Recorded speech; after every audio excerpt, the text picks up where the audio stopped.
बिस्मिल्लाहिर्रहमानिर्रहीम। नाज़रीन अस्सलाम वालेकुम। इमरान वसीम हाज़िर खिदमत है। नाज़रीन, मौलाना फ़ज़लुर रहमान की जानिब से एक और बयान देकर नया पेंडोरा बॉक्स जो है वो खोल दिया गया है। ये पेंडोरा बॉक्स क्या है और मौलाना फ़ज़लुर रहमान किसको ब्लैकमेल करने की कोशिश कर रहे हैं, किस पर दबाव डालने की कोशिश कर रहे हैं, और उनका एजेंडा तो आपको मालूम है। एजेंडा एक ही है कि वज़ीर आज़म इमरान खान की हुकूमत को जो है वो चलता किया जाए और मुल्क में नए इंतखाबात जो है वो कराए जाएँ। और ये सवाल इस वीडियो में हम ये करेंगे कि आखिर जो चौधरी बरादरान जो मौलाना फ़ज़लुर रहमान के साथ जो है मुज़ाकरात कर रहे थे, जब मौलाना फ़ज़लुर रहमान यहाँ पर अपना धरना लेकर आए हुए थे, क्योंकि इस बयान के बाद, मौलाना फ़ज़लुर रहमान के स्टेटमेंट के बाद ये सवाल पैदा हुआ है कि आखिर चौधरी बरादरान जब मौलाना फ़ज़लुर रहमान के साथ मुज़ाकरात कर रहे थे तो वो किसका ब्रीफ लेकर गए थे, किसका ब्रीफ लेकर जो है वो मौलाना फ़ज़लुर रहमान के साथ जो है वो मुज़ाकरात कर रहे थे। वज़ीर आज़म इमरान खान का ब्रीफ उनके पास था या किसी और का ब्रीफ उनके पास था। और जो स्टेटमेंट दिया है उसमें मौलाना फ़ज़लुर रहमान ने एक मरतबा फिर पाक फ़ौज की जानिब जो है वो इशारा किया है कि उन्हें पाक फ़ौज की जानिब से जो है वो यकीन दहानियाँ कराई गई थी कि जनवरी 2020 में इमरान खान की हुकूमत को चलता कर दिया जाएगा और मुल्क में नए इंतखाबात जो है वो करवा दिए जाएंगे। इस पर भी बात करेंगे। और मौलाना फ़ज़लुर रहमान ने आज़ादी औरतों के औरत मार्च के हवाले से भी गुफ्तगू की है अपने स्टेटमेंट में, और उसके साथ साथ तालिबान का और अमेरिका का जो अमन मुआहिदा हुआ उस पर भी बात करेंगे। लेकिन हम इस औरत मार्च के हवाले से बहुत ज़्यादा, चूँकि अब पाकिस्तान में ये डिस्कस हो रहा है, क्योंकि मगरब का एजेंडा है, फंडिंग भी बहुत ज़्यादा है, और अब तो चैनल्स की जानिब से जो है वो खलील रहमान कमर, जिनकी मारवी सरमद के साथ जो है वो तकरार भी हुई थी, उनका बाकायदा बाइकआउट कर दिया गया। और इस बाइकआउट के बाद अपना जो रद्दमल है वो भी खलील रहमान कमर जो है वो ट्विटर के ज़रिए दे चुके हैं। और उन्होंने भी ये सवाल उठाया है कि जो जितने एंकर्स जो औरत मार्च की सपोर्ट कर रहे हैं, जो बज़ाहिर वो ये कहते हैं कि बेहयाई का जो कल्चर पाकिस्तान में फ़रोग़ देना चाहते हैं इस औरत मार्च के ज़रिए, उन्होंने कहा कि ये जो एंकर्स हैं ये अपने जो घर के ख़वातीन हैं उन्हें इस मार्च में फिर क्यों शामिल नहीं करते, उन्हें इन्होंने अपने घरों में दबा कर या छुपा कर क्यों रखा हुआ है। ये खलील रहमान कमर की जानिब से जो है वो सवाल उठाया गया है। हम तमाम इन मौज़ूआत पर बात करेंगे, लेकिन सबसे पहले नाज़रीन आपको ख़बर ये दे देते हैं। ख़बर सुप्रीम कोर्ट ऑफ पाकिस्तान की जानिब से है, और ख़बर यह है कि खैबर पख्तूनख्वा हुकूमत में जितनी भी सरकारी इमलाक है, जितनी भी सरकारी प्रॉपर्टी है, उसे महफूज बनाने के हवाले से सुप्रीम कोर्ट ऑफ पाकिस्तान की जानिब से एक फ़ैसला दिया गया है कि जितनी भी सरकारी प्रॉपर्टीज़ है खैबर पख्तूनख्वा के अंदर, उनका ट्रेडिशनल, रवायती और डिजिटल रिकॉर्ड जो है वो मेंटेन किया जाए। और इसमें सुप्रीम कोर्ट ने 6 माह की मुद्दत जो है वो खैबर पख्तूनख्वा की हुकूमत को दी है कि आप 6 माह के अंदर जितना भी आपका सरकारी प्रॉपर्टीज़ है इन्हें महफूज बनाने के लिए आप इनका ट्रेडिशनल रिकॉर्ड भी रखें, तमाम एंट्री से उसके अंदर शामिल करें, ताकि इन सरकारी अराजियों की अगर निशानदेही करनी पड़े, वहाँ पर जाकर देखना पड़े, तो उसकी निशानदेही बड़ी आसानी के साथ हो जाए। तो लिहाजा इनकी आप एंट्रीज़ भी मुकम्मल करें और इसका डिजिटल रिकॉर्ड भी रखें। और ये भी कहा गया है कि ये रिकॉर्ड जो है हर लोकल गवर्नमेंट की सतह पर रखा जाना चाहिए, और लोकल गवर्नमेंट की सतह पर यह रिकॉर्ड डिजिटल भी हो, ट्रेडिशनल भी हो। लेकिन इसके साथ साथ ये भी हुक्म दिया गया है कि ना सिर्फ ये लोकल गवर्नमेंट की सतह पर इसका रिकॉर्ड रखा जाए, बल्कि सेंट्रल जो लोकल जो इदारा है बल्दियाती इंतखाबात कराने के हवाले से, वहाँ पर भी इसका मुकम्मल रिकॉर्ड जो है वो रखा जाए, ताकि इसमें कोई जालसाजी या टेम्परिंग जो है वो ना की जा सके। और इसमें अदालत ने यह हुक्म दिया है कि अदालत का ये हुक्म रिकॉर्ड को डिजिटल करने का, ट्रेडिशनल तौर पर इसे मेंटेन करने का तमाम लोकल गवर्नमेंट के हुकाम को पहुंचा दिया जाए। और जो भी जितना भी माफिया है जो सरकारी अराजी पर खैबर पख्तूनख्वा पर कब्ज़ा करना चाहता है या माजी में कब्ज़ा करते रहे हैं, उनके खिलाफ कानून के मुताबिक जो है वो कार्रवाई होनी चाहिए। और इस हवाले से भी report supreme court of Pakistan ने तलब की है। तो ये बड़ा एक अहम फैसला पब्लिक की जो प्रॉपर्टी है उसे महफूज बनाने के हवाले से सुप्रीम कोर्ट ऑफ पाकिस्तान की जानिब से जो है वो जारी किया है। हमने कोशिश की थी कि बारिश रुकी हुई है कि बारिश के दौरान ये वीडियो हम मुकम्मल कर लेंगे, लेकिन अभी बारिश का सिलसिला दोबारा शुरू हो गया। कोशिश करते हैं कि जल्द अज जल्द हम अपनी ये वीडियो जो है वो मुकम्मल कर पाएँ।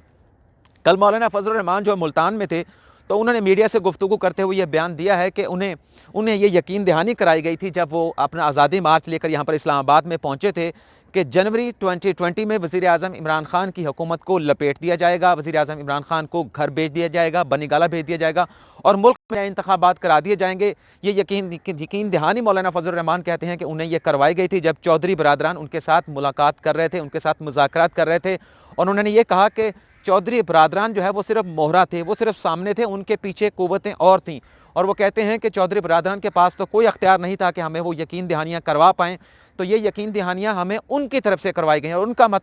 उनका मतलब ज़ाहिर सी बात है, जब मौलाना फ़ज़लुर रहमान बात करते हैं तो वो पाक फ़ौज की बात होती है, उनका इशारा पाक फ़ौज की तरफ है। इससे पहले भी चंद रोज़ पहले उनका एक और स्टेटमेंट भी आया था मौलाना फ़ज़लुर रहमान की जानिब से, जिसमें मौलाना फ़ज़लुर रहमान ने उस वक्त भी फ़ौज की जानिब इशारा करते हुए कहा था कि मुल्क में एक ऐसा इदारा है, नाम नहीं लिया था पाक फ़ौज का, जो अपने आप को आइन से भी बालातर समझता है, अपने आप को आइन भी समझता है, अपने आप को कानून भी समझता है, और किसी कानून के ऊपर जो है वो उनकी जानिब से अमल दरामद नहीं किया जाता। और हम यही चाहते हैं कि मुल्क में आइन को जो है वो इम्प्लीमेंट किया जाए, आइन को जो है वो मुकद्दम रखा जाए। और इससे पहले अगर थोड़ा सा पीछे चले जाएं, जब मौलाना फजलुर रहमान यहाँ पर अपना आज़ादी मार्च का धरना लेकर आए थे, तब भी इशारों कनाइयों में वो फ़ौज के हवाले से बात करते थे।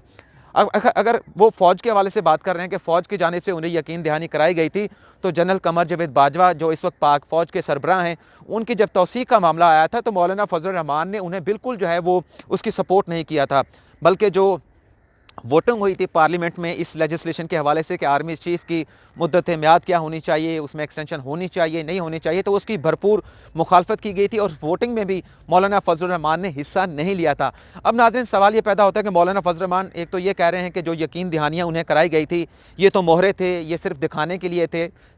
चौधरी बरादरान। और अगर हम थोड़ा सा और पीछे चले जाएँ तो चौधरी बरादरान को वज़ीर-ए-आज़म इमरान खान की जानिब से जो है वो भेजा गया था मौलाना फजलुर रहमान के साथ कि आप इनके साथ मुज़ाकरात करें और ये मुज़ाकरात करें भाई आपके जो मुतालबात हैं जायज़ मुतालबात हैं हम मानने के लिए तैयार हैं, लेकिन हुकूमत को घर नहीं भेजा जा सकता। वज़ीर-ए-आज़म इमरान खान का इस्तीफ़ा मांगना जब किसी तरह से उसका कोई जवाब नहीं है, तो वज़ीर-ए-आज़म इमरान खान की कंसेंट के साथ वो गए थे। लेकिन अब सवाल ये पैदा होता है कि जो सवाल जो पेंडोरा बॉक्स अब मौलाना फजलुर रहमान ने खोला है, वो तो ये कह रहे हैं कि अब वो उन वादों की पासदारी की जाए, वज़ीर-ए-आज़म इमरान खान को घर भेजा जाए और मुल्क में नए इलेक्शन कराए जाएँ, और अगर उन वादों की पासदारी ना की गई तो वह उन लोगों के नाम बता देंगे जिन्होंने उनके साथ मुज़ाकरात किए थे, यकीन दहानियाँ कराई थी। तो लगता यह है कि प्रेशर डाला जा रहा है मौलाना फजलुर रहमान की जानिब से, एक किस्म की आप इसे कह लें कि ब्लैकमेल किया जा रहा है। कोशिश ये की जा रही है कि इमरान खान की हुकूमत का तख्ता जो है वो धड़न तख्ता जो है वो कर दिया जाए। लेकिन सवाल ये पैदा होता है कि आखिर इसका जवाब कौन देगा कि आखिर चौधरी बरादरान किसका ब्रीफ लेकर गए थे? बज़ाहिर तो इमरान खान का था, तो अब वज़ीर-ए-आज़म इमरान खान को चौधरी बरादरान से पूछना चाहिए, क्योंकि चौधरी बरादरान से भी एक मरतबा ये सवाल किया गया था कि आपने क्या यकीन दहानी, क्या पैकेज जो है वो आपने मौलाना फजलुर रहमान को दिया है, तो उनकी जानिब से कहा गया था चौधरी बरादरान की जानिब से, परवेज़ इलाही की जानिब से, कि जो यकीन दहानी या जो चीज़ मौलाना फजलुर रहमान को यहाँ से देकर भेजा गया है, यहाँ से धरना उनका उठाया गया है, तो वो अमानत है, वक्त आने पर वो सबके सामने आ जाएगी, सबको बता दिया जाएगा। तो अब वज़ीर-ए-आज़म इमरान खान की ज़ाहिर सी बात है कि हुकूमत के इत्तेहादी हैं काफ लीग चौधरी बरादरान, और वो ये दावा भी करते हैं कि हुकूमत के साथ हैं आखिरी दम तक, जो है वो जब तक उन्हें ठोकर मारकर जो है वो इत्तेहाद से नहीं निकाला जाएगा वो हुकूमत से नहीं निकलेंगे। लेकिन ये जो नया एक चीज़ सामने आई है, इस पर वज़ीर-ए-आज़म इमरान खान को ज़रूर पूछना चाहिए चौधरी बरादरान से भी, आखिर आप मेरा ब्रीफ को लेकर गए थे, लेकिन मौलाना फजलुर रहमान तो ये कह रहे हैं तो आप किसी और का ब्रीफ लेकर आए थे। एक नई कहानी सामने आई है, इनके सवालात ज़ाहिर सी बात है कि मौलाना फजलुर रहमान तो अभी नहीं देंगे, लेकिन इमरान खान के पास इस बात का अख्तियार है, वो पूछ सकते हैं। काफ लीग उनकी इत्तेहादी, उनसे पूछा जा सकता है कि आप बताएं किसका ब्रीफ आप लेकर गए थे, और ये पूछा भी जाना चाहिए। औरत मार्च के हवाले से नाज़रीन बहुत ज़्यादा डिस्कशन हो रही है,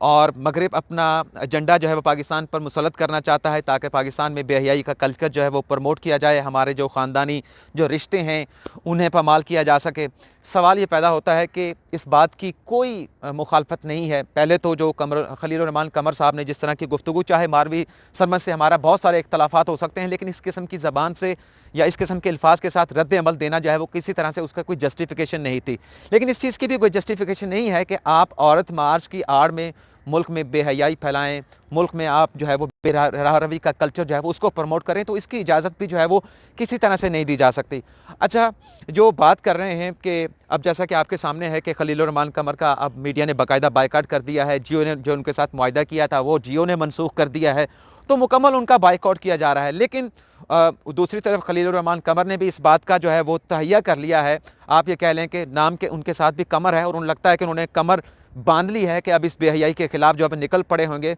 और इन लोगों को वो अफशा करेंगे जो मगरिब की साजिश है मुसलमानों के खिलाफ और पाकिस्तान के खिलाफ। आपको नाज़रीन खुद इस चीज़ का बखूबी इल्म होगा कि इस तरह की जो NGOs होती हैं जिन्हें मगरिब से जो है फंड्स मिलते हैं, वो मगरिब का एजेंडा प्रमोट करते हैं। क्या मगरिब का एजेंडा, जब मगरिब का जो ज़ाब्ता है औरतों के हकूक़ के हवाले से, वो इस्लाम के ज़ाब्ते से ज़्यादा बेहतर हो सकता है? जब इस दुनिया में जहालत का दौर था तो यही ख़वातीन जो थीं, ये जो लड़कियां होती थीं, जब पैदा होती थीं, पैदा होने पर इन्हें मार दिया जाता था, ज़िंदा दफन कर दिया जाता था, जला दिया जाता था। खाना काबा का जो है वो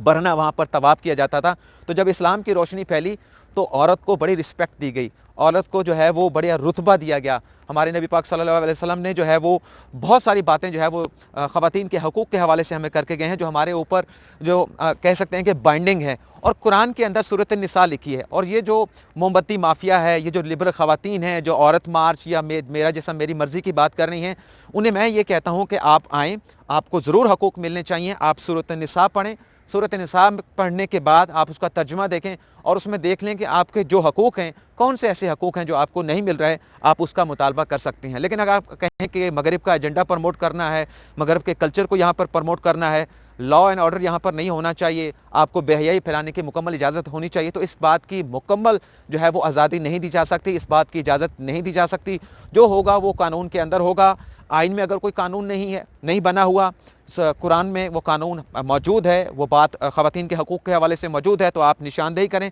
हुकूमत पाकिस्तान, हुकूमत पाकिस्तान की अवाम वो आपको हकूक़ देने के लिए तैयार हैं, आपको दे भी रहे हैं, लेकिन मगरिब का एजेंडा आपको प्रमोट करने की इजाज़त नहीं दी जाएगी। आप एहतजाज करें, आपका हक होगा, लेकिन बेहयाई फैलाने की इजाज़त किसी सूरत भी जो है वो नहीं होगी।